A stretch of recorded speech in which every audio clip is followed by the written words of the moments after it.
नमस्कार दोस्तों, ये जो फोटोज आपको नजर आ रहा है ये ऑलरेडी काफी वायरल हो चुका है। काफी इंस्पायरिंग फोटोज है, काफी थैंकफुल फोटोज है और ये फोटोज है ऑपरेशन दोस्त से। ऑपरेशन दोस्त क्या है आप सबको मालूम है। 3 दिन पहले टर्की एंड सीरिया में जो मासिव अर्थक्वेक हुआ था जिसमें डेथ टोल ऑलरेडी 15,000 क्रॉस हो चुका है दोस्तों। तो उधर ह्यूमैनिटेरियन रिलीफ प्रोवाइड करने के लिए Indian army, Indian air force and national disaster response force के स्टाफ टर्की एंड सीरिया में पहुंचे हैं। तो कहां पे अब रिलीफ एक्टिविटीज चल रहा है दोस्तों। टर्की में गाजियानटेप, इस्कंदरून, अडाना, नुर्डागी, उर्फा एंड सीरिया का कैपिटल दमास्कस में।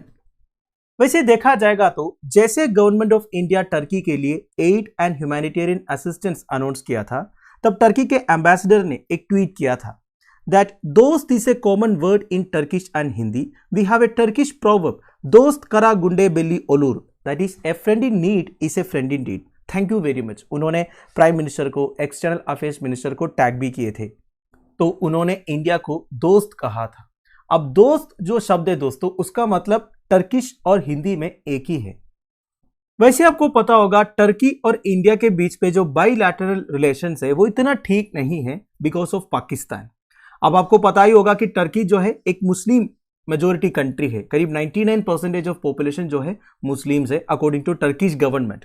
तो टर्की थोड़ा सा बायस्ड है पाकिस्तान की तरफ। पर देखिए दोस्तों, जब एक्चुअल इमरजेंसी हुआ तब हेल्प करने के लिए सबसे पहले सामने कौन आया? इंडिया आया। हमारी हिस्ट्री अगर आप चेक करोगे, ह्यूमैनिटेरियन रिलीफ एक्टिविटीज के लिए इंडिया हमेशा आगे रहा है। तो जैसे ये फोटोज वायरल होने लगा तो इंडिया का ह्यूमैनिटेरियन कंसर्न के बारे में बातें हो रही है। पर देखिए दोस्तों, ऐसा तो नहीं है अगर ये फोटोज सामने नहीं आता इसका मतलब इंडिया कुछ कर नहीं रहा है। बट अनफॉर्चुनेटली आजकल क्या है ना, हर चीज का एविडेंस मांगता है। जब तक आप दिखाओ नहीं करेंगे तब तक कुछ नहीं होगा। अब ये भी बात है दोस्तों, अगर आप अच्छा करते रहोगे तो ऑब्वियस सी बात है आपको एक दिन रिकॉग्निशन मिल जाएगा। अब ये फोटोज के थ्रू पूरी दुनिया को पता चल रहा है इंडिया कितना कंसर्न्ड है पीड़ित लोगों के लिए, चाहे वो कोई भी हो। अब दोस्तों ऑपरेशन दोस्त के बारे में बात करते हैं। ऑलरेडी इंडियन एयरफोर्स का C-17 ग्लोब मास्टर एयरक्राफ्ट के थ्रू 6 एयरक्राफ्ट टर्की में पहुंच चुका है दोस्तों। वो अपने ह्यूमैनिटेरियन रिलीफ एफर्ट्स में लगे भी है। तो इसका मतलब यह है more search and rescue teams, dog squad, essential search and access equipment, medicine, medical equipment सब कुछ डिप्लॉय किया गया है। तो हमारे external affairs minister S Jaishankar साहब ने ट्वीट किया है दैट हतेर टर्की में फील्ड हॉस्पिटल सेटअप किया है अर्थक्वेक से जो अफेक्टेड है उन्हें ट्रीट करने के लिए। वैसे ये जो फोटो आप देख रहे हैं दोस्तों, इसमें आपको एक मेजर दिख रहा है। She is a doctor, she belongs to AMC। AMC मतलब आर्मी मेडिकल कॉर्प्स। वैसे आपको पता है दोस्तों, southern part of Turkey and northern part of Syria affect हुआ है ये मासिव अर्थक्वेक। तो टर्की का जो अफेक्टेड एरिया है it is almost 1.2 lakh square kilometres. मतलब देखिए वेस्ट से ईस्ट तक अगर आप देखोगे करीब 450 किलोमीटर है। नॉर्थ से साउथ अगर आप देखोगे करीब 290 किलोमीटर है। इतना एरिया अफेक्टेड है दोस्तों और इन एरियाज में हम अपने ह्यूमैनिटेरियन एफर्ट्स कैरी आउट करने की कोशिश कर रहा है। तो अभी के हिसाब से करीब 15,000 से ज्यादा कैजुअलिटीज है और 50,000 से ज्यादा इंजर्ड है और ये नंबर इंक्रीज भी हो सकता है।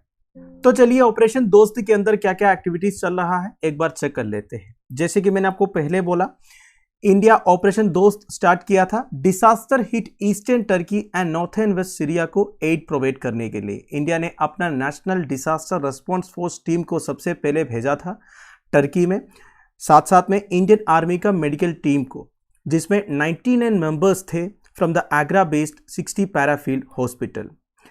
तो इस मेडिकल टीम के अंदर क्रिटिकल केयर स्पेशलिस्ट टीम्स है, ऑर्थोपेडिक सर्जिकल टीम है, जनरल सर्जिकल स्पेशलिस्ट टीम है। तो बेसिकली एक अर्थक्वेक हिट एरिया में जो कुछ भी मेडिकल सर्विसेज प्रोवाइड करना है उसके लिए स्पेशलिस्ट इस टीम में अवेलेबल है दोस्तों।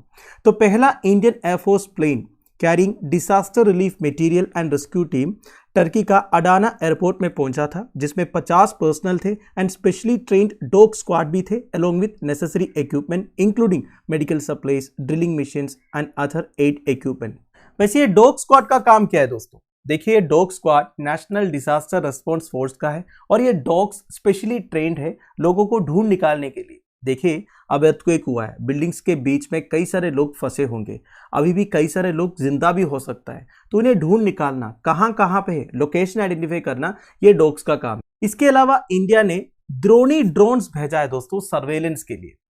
द्रोणी ड्रोन रिसेंटली काफी न्यूज में आया था। गेरुडा एरोस्पेस करके एक कंपनी ने इस ड्रोन को मैन्युफैक्चर किया था और इसे लॉन्च किया था क्रिकेटर एमएस धोनी, तो इसलिए नाम भी दिया है दोस्तों द्रोणी। ठीक है, तो द्रोणी ड्रोन्स इंडिया ने भेजा है सर्वेलेंस के लिए, बेसिकली कोलैप्स्ड मटेरियल के बीच में जो लोग फंसे हैं उन्हें आइडेंटिफाई करने के लिए। इसके अलावा किसान ड्रोन्स भी भेजा है for carrying medicine and foods. Prime minister Narendra Modi ji ने ऑलरेडी ये बोला है दोस्तों, जितना भी पॉसिबल असिस्टेंस है इस ट्रेजेडी से रिकवर करने के लिए वो सब प्रोवाइड करने के लिए इंडिया तैयार है। और जैसे मैंने आपको पहले बोला, इंडियन आर्मी ने ऑलरेडी मेडिकल टीम्स को डिप्लॉय किया है और मेडिकल टीम को मोबिलाइज कर रहा है दोस्तों इंडियन आर्मी एक 30 बेडेड मेडिकल फैसिलिटी टर्की में सेटअप करने के लिए। तो कुल मिला के देखा जाएगा तो अभी तक करीब 130 टन ऑफ सप्लाईज इंडिया की तरफ से टर्की में पहुंचा है एंड सीरिया में भी पहुंचा है करीब 6 टन का सप्लाईज। तो दोस्तों दैट्स इट। देखिए ह्यूमैनिटेरियन एफर्ट्स में इंडिया हमेशा आगे रहा है। जब भी दुनिया में कहीं पे भी इस तरह के डिसास्टर सिचुएशन हुआ हो, इंडियन टीम सबसे पहले उधर पहुंचा है और जितना हेल्प हमसे हो सकता है वो हमने किया भी। इवन कोविड-19 पैंडेमिक के टाइम पर जब पूरी दुनिया ने अपने बॉर्डर्स बंद किया था, तब इंडिया एक ऐसा कंट्री था जो वैक्सीन लेके पहुंच गया था उन कंट्रीज में जिनके पास वैक्सीन बनाने का कोई फैसिलिटी नहीं था, लोग उधर मर रहे थे। और आपको पता ही होगा दोस्तों, कई सारे कंट्रीज के हेड्स आके हमारे प्राइम मिनिस्टर की तारीफ किया है। उन्होंने ये ओपनली बोला भी है, कोई और कंट्री ने हमें हेल्प नहीं किया था, केवल इंडिया ने किया है।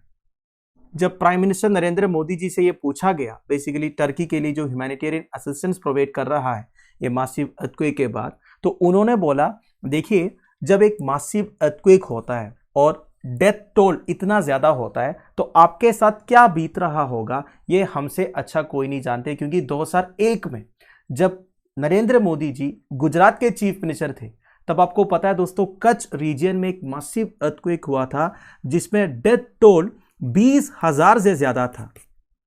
तो ये सिचुएशन की सीरियसनेस को इंडिया नहीं समझेंगे फिर कौन समझेंगे। तो हम सल्यूट कर रहे हैं उन लोगों को जो टर्की एंड सीरिया में रिलीफ एफर्ट्स में लगे हैं। All the very best for operation Dost. Thank you for watching. जय हिंद।